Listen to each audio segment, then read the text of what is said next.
Hello everyone.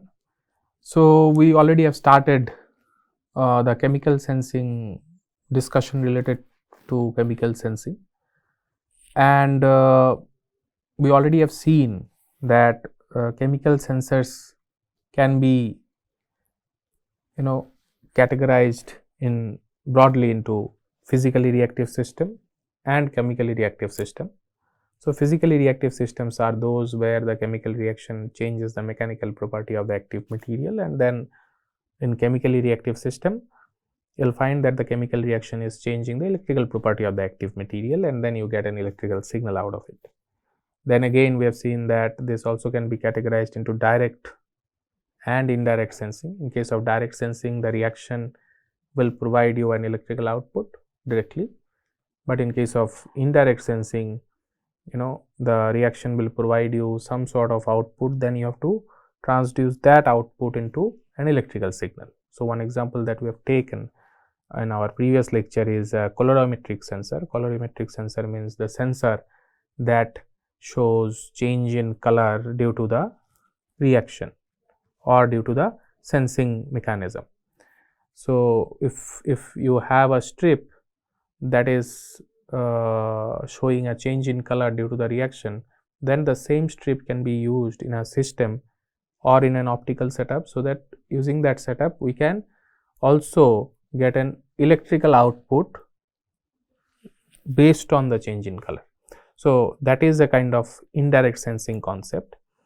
So in chemical sensing, indirect sensing concept is possible, and in many cases you will find that people are using indirect concept in order to develop a chemical sensor. Now today we will start our discussion related to electrochemical sensors, which is again a kind of chemical sensor and widely used technique for chemical detection. Electrochemical sensors can be of three different types. There are three different mechanisms, broadly speaking. One is potentiometric, then one is amperometric, then one is conductometric. So we will also briefly see what are those three techniques, and then in an electrochemical sensor usually you will find there are three electrodes. One is reference electrode, one is working electrode, and one is counter electrode. And then these three electrodes are dipped into one liquid analyte, and using one of these three techniques you will detect the concentration of your analyte under consideration. These three electrodes are usually connected to a potentiostat, and from the output of a potentiostat you will be able to detect the concentration of the analyte. Usually an electrochemical sensor is a 3 electrode setup, but 2 electrode setup is also possible. So it's a 3 electrode setup, but you will also find 2 electrode setup in electrochemical sensing. So we'll see as we progress. Okay. So to begin with, let us start the discussion related to potentiometric sensor. Now let us consider an example of an cathodic reaction to begin this discussion. So a cathodic reaction shows if you have an oxidant, if you have say Z number of electrons in the system, then you will get an reduced product. So this is reduced product, this is electron, Z number of electrons, right. This is a typical cathodic reaction, also known as half cell reaction. Now due to that reaction you may find that an potential is generated between electrode and electrolyte interface. So that potential can be related to the oxidant or reduced product concentration using that equation. So electrode potential is related to the concentration of the oxidant or reduced product using the equation shown over here. This equation is known as Nernst equation. So, this equation is applicable in quasi-equilibrium condition. So, this is what your electrode potential at standard state. This is the Faraday's constant. Then you have the gas constant here, and C0 and Cr shows the oxidant concentration and reduced product concentration. So, in such a setup, working electrode and reference electrode is sufficient. So, usually most of the reactions take place in the working electrode, and then we figure out the electrode potential, and that electrode potential is a function of the concentration of an halide. And if you once calculate the electrode potential, you will get to know what is the concentration of the analyte. The relation between the concentration of analyte and electrode potential is logarithmic, as we have shown. So, basically potentiometric sensor measure the voltage related to analyte concentration in the sample through Nernst equation. So, it shows the activity of the analyte.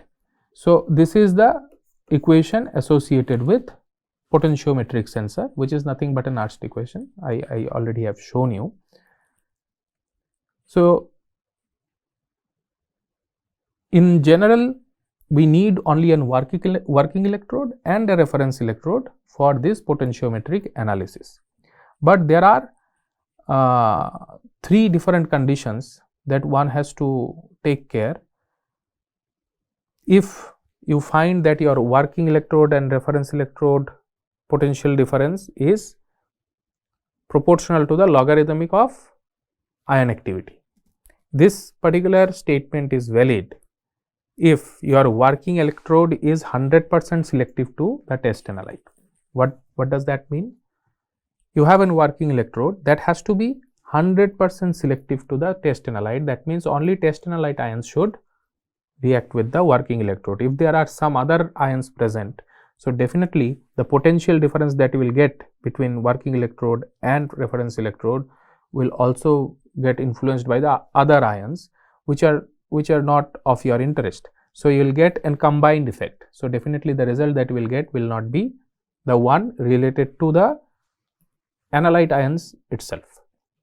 Similarly, if there are different interfering ions present in your system, so if there are many other ions present in the system, that interfering ion concentration should be very low. If the interfering ions are more in the system, then again the potential that you will get is a kind of combined effect of that interfering ion as well as the analyte ion, or sometimes those interfering ion may restrict the analyte ion to come and react with the system. So, interference means interfering in by all means. So, it can either also react with the working electrode, or it may restrict the movement of the analyte ions. So, these interfering ions should be very low. And third is potential difference at various phase boundaries should be negligible. So, if there is one electrode, that is one working electrode, then this working electrode will create the potential difference. Now, there should not be any other such system or any other such component which is also creating potential by reacting with some other ions present in the system. So, in that case again the result that you will get will not be reliable.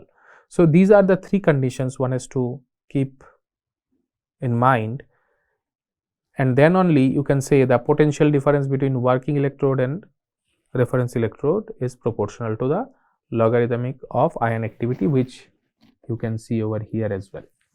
So, this is these are the 3 conditions that one should take care. Now, the next thing is amperometric analysis. So, the typical reaction associated with amperometric analysis is shown over here. If you have a substrate, so what is a substrate? For example, if you take glucose detection, then glucose will act as a substrate for an enzyme called glucose oxidase. So in this case, glucose is substrate for this enzyme. So usually we use amperometric analysis for enzymatic reactions. And if you take an example of glucose oxidase is an enzyme which specifically react to glucose, and that's why this specific reaction is helpful in detecting glucose concentration in certain sample. So in this type of setup, your glucose will act as a substrate for the glucose and oxidase enzyme. Now if you have a substrate and then there is oxygen present in your system, it will lead to one product, an H2O2. Now if one can figure out what is the concentration of O2 and H2O2, indirectly they can understand what is the concentration of substrate. So an electrochemically, typically an enzymatic system shows an electrochemically non-active analyte converts to one product, and then that get oxidized or reduced at working electrode, then we'll detect the same in order to detect the concentration of the analyte. Now in amperometric detection of O2 or H2O2 can be used for sensing. So if we can detect the amperometric data for oxygen and H2O2, these two concentration we can calculate in order to detect the concentration of a substrate, for example. Then the third concept is conductometric. In this case, the conductance of your system is a function of ion concentration. So we usually detect the conductance of the system, and then from there we will be able to know what is the concentration of ion. So in this case, we have taken typical reaction between urease and urea. So if you take this reaction, then urea will react with in presence of urease and will give you NH4 plus, HCO3 minus and OH minus, 3 ions in the system. Now as the concentration of ion increases in a system, the conductance also will increase in that system. Now if you just measure the conductance of that system, you will find what is the concentration of urea if you know the concentration of urease. So in this case, the concentration of urease is fixed, because if you keep on changing the urease concentration, definitely the reaction also will change. Then it is very difficult to monitor the concentration of urea. So what we do is we keep the concentration of urease constant. We figure out what is the conductance of the system. That gives us an indication what is the ion concentration, and from that ion concentration you can detect the concentration of urea, and this process is known as conductometric process. So briefly, these are the three processes associated with electrochemical sensing, and one of these processes usually are used in order to detect analyte concentration in a system. We already have briefly discussed what are the three different types of electrochemical sensing. What is amperometric sensing, what is potentiometric sensing, and what is conductometric sensing, with examples related to biosensors or related to biosensing application. So the discussion over here in this lecture related to electrochemical sensing is actually associated with biosensing applications. So in the first part of this lecture, I already have mentioned that there are two different types of setups associated with the electrochemical sensing. One is 2 electrode setup and another one is 3 electrode setup. In case of 2 electrode setup, you have two different electrodes. One is working electrode, another one is reference electrode. In case of 3 electrode setup, you have working electrode, reference electrode, and then you have an auxiliary electrode. In many cases, we call this auxiliary electrode as counter electrode as well. So the electrochemical changes of interest take place in working electrode mostly, and then the reference electrode measures the potential of working electrode. In case of two electrode system, the reference electrode also carries current with the working electrode, and the counter electrode or auxiliary electrode in three electrode system carries the current with working electrode. So in case of three electrode system, the counter electrode carries the current. In case of two electrode system, the reference electrode carries the current. This is the basic understanding associated with electrochemical sensing in both two electrode and three electrode system. That is what in brief I have shown you. Now in this case, I also have tabulated the difference or the differences between two electrode and three electrode systems. So in case of two electrode system, you have a working electrode and a reference electrode, as I've discussed previously also. In case of three electrode system, there is a working electrode, a reference electrode, and then you have an auxiliary electrode or counter electrode also. In case of two electrode system, current flows through reference electrode, and the standard potential of reference electrode changes. In case of three electrode system, current doesn't flow through the reference electrode. The standard potential of reference electrode remains constant. In case of two electrode system, it can derive IE curve only when current via reference electrode does not change E0. In case of three electrode system, it can effectively derive IE curve. Two electrode systems are better for electrochemical cell as it has higher efficiency. Three electrode systems are better to characterize working electrodes. Two electrode systems are useful if IR drop is minimum, but if your IR drop is high, then it's better to use a three electrode system. Then current flows between working electrode and reference electrode in case of two electrode system. In case of three electrode system, current flows between working electrode and auxiliary electrode. You will observe polarization in reference electrode in case of two electrode system. However, there is no polarization in reference electrode for three electrode system. So these are the basic differences between two electrode and three electrode system. So now this will give you a better idea when to use a two electrode system and what are the different features or details associated with a two electrode system and a three electrode system. Here schematically I have shown the response that you get from a typical electrochemical sensor. So the signal that you get from an electrochemical sensor, if it is potentiometric, you'll find there is a change in EMF. If it's amperometric sensor, you'll find there is a change in current. If it's conductometric sensor, you'll find there is a change in conductance.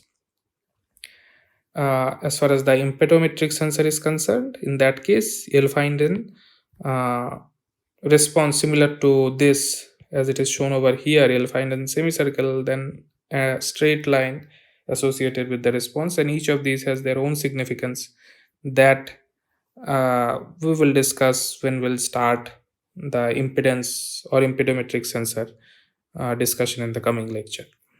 But this slide gives the typical response that you can get from different types of electrochemical sensor, be it potentiometric, be it amperometric, be it conductometric. And as I've said, most of the discussions here are associated with biosensor or biosensing applications.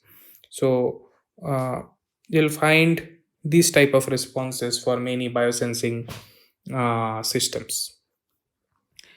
So here I have shown the differences between potentiometric, amperometric and conductometric sensor, and also have listed down the advantages and disadvantages associated with that.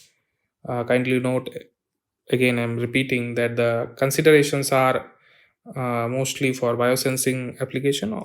In fact, it's true for most of the applications as far as the electrochemical sensing is concerned. So in case of potentiometric sensing, the reference electrode is needed with a working electrode that we have seen. Working electrode comes in contact with the sample. So the sample contains the analyte. So the working electrode will come in contact with the sample. And then you'll find there is an ion selective membrane that makes the working electrode selective to particular ions. So if there is an working electrode, that working electrode will be covered with ion selective membrane, and then in the analyte, if there are many ions, then this ion selective membrane only will allow a selective ions to come in contact with the working electrode. So that is how it works. Now it has various advantages. For example, potentiometric sensors have wide range of concentration for ion detection, right from 1 micromolar to 0.1 molar. They can continuously measure the response. So it's ideal for clinical and environmental use, because in those cases you need continuous measurements. And these type of sensors are mostly inexpensive and portable. That is, it's affordable and portable at the same time. However, there are few disadvantages also. So most of the cases you need pH buffers for this type of sensors in order to maintain the pH of the solution so that the enzyme activity is at par. Because of these pH buffers, you may find that the dynamic range is getting affected. So this pH buffer can limit the dynamic range of detection of the analyte for enzyme based sensors especially. So these are the disadvantages associated with potentiometric sensor. In case of amperometric sensor, these are the most common class of biosensors. Typically depends on enzyme system. It converts electrochemically non-active analytes into products. The product can be oxidized or reduced in the working electrode. So that is how they will actually influence the response of the entire system. Now the current produced is proportional to the concentration of electroactive product, which in turn means they are also related to non-electroactive substrate, because these are interlinked as we have seen. So the current produced is actually proportional to the concentration of electroactive product. The advantages of amperometric sensors is or are the use of low cost and disposable electrodes. In many cases you'll find the electrodes are low cost and disposable. High degree of reproducibility that is possible for these electrodes eliminates the cumbersome requirement of repeated calibration. So because you have one time use electrodes, so that is actually helps us in high degree of reproducibility, and it also helps us to eliminate repeated need of repeated calibration, because every time you have a new electrode which is already calibrated, so you don't need to calibrate a single electrode time and again. Most of the cases they are one time use or disposable. The instrumentation for these biosensors is again affordable, that is inexpensive and compact. So that allows the possibility of on-site measurements. So these are the advantages. At the same time, you have a few disadvantages as well. It tend to have a small dynamic range. So dynamic range is an issue in this case. Interference to the response, because the presence of several electroactive compound can generate noise or false values. So if there are a lot of electroactive compound present in the sample, then you may end up getting noise signals. We have briefly described the same thing in the previous or the first part of this lecture. And it requires oxygen for the enzyme activity to transfer electrons. So these are the disadvantages associated with that. Then in conductometric sensor, it measures the conductance of the medium at various electrical frequencies. It measures changes in conductance. The name itself is a kind of, it's very evident from the name only. It measures the changes in conductance. Then the conductance is actually proportional to the ion concentration present in the sample. The reaction results in change in ion concentration. So whatever reaction that we target, that should change the concentration of ion in that solution. Either it will produce or consume ion, so that you can get a change in the ion concentration.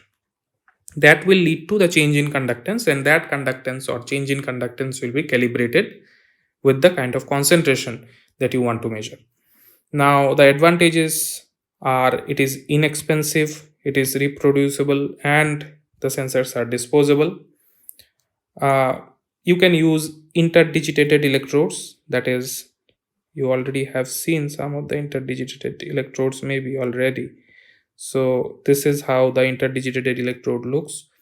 So you can use interdigitated electrode.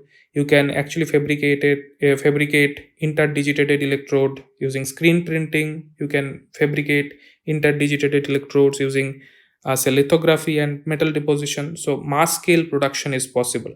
So these are the advantages.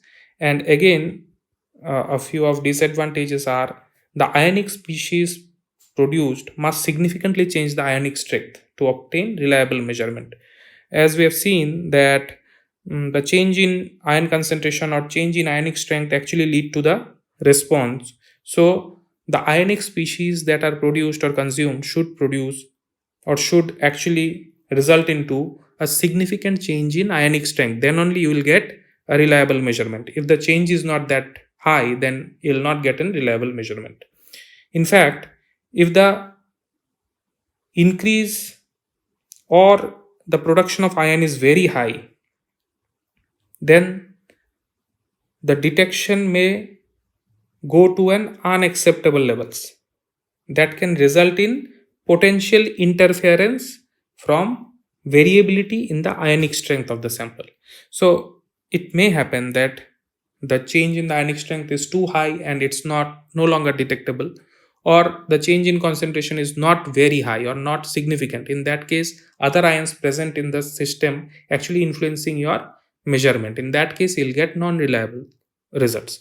So it's very important that you actually calibrate the change in the ionic strength. You theoretically measure what is the typical change in ionic strength. That will really help.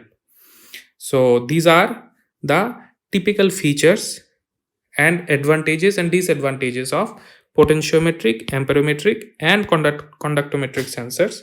All three are a type of electrochemical sensing.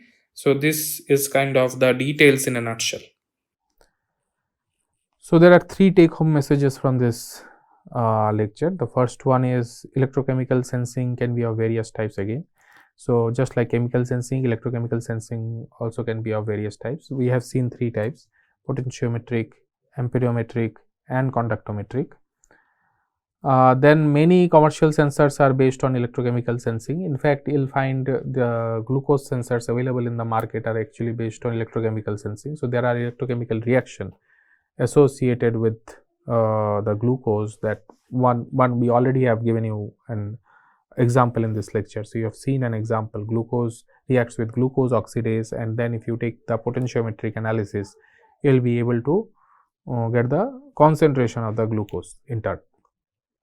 So these are electrochemical sensing concepts. Even in commercial devices also you will find those electrochemical sensing concepts. And then electrochemical potentiometric sensing is governed by Nernst equation. So Nernst equation is something which is very important. So one can take help of Nernst equation in potentiometric sensing in order to figure out the concentration of certain analyte. Apart from that, I mean, this particular area is not, it's not very brief. It's again a very detailed or very vast area to explore. But the purpose of this course is to give you the basic understanding of different sensing. So if you know this much, then you can build up your knowledge based on this concept, and then you can further study in this field in order to get more information regarding this. Anyways, maybe in my next lecture I will show you one of the major field associated with chemical sensing, which is known as impedance spectroscopy or impedance analysis, and there you will get an idea how again a different setup associated with chemical sensing can be used for detecting different analyte concentration or chemical materials. Till then, thank you.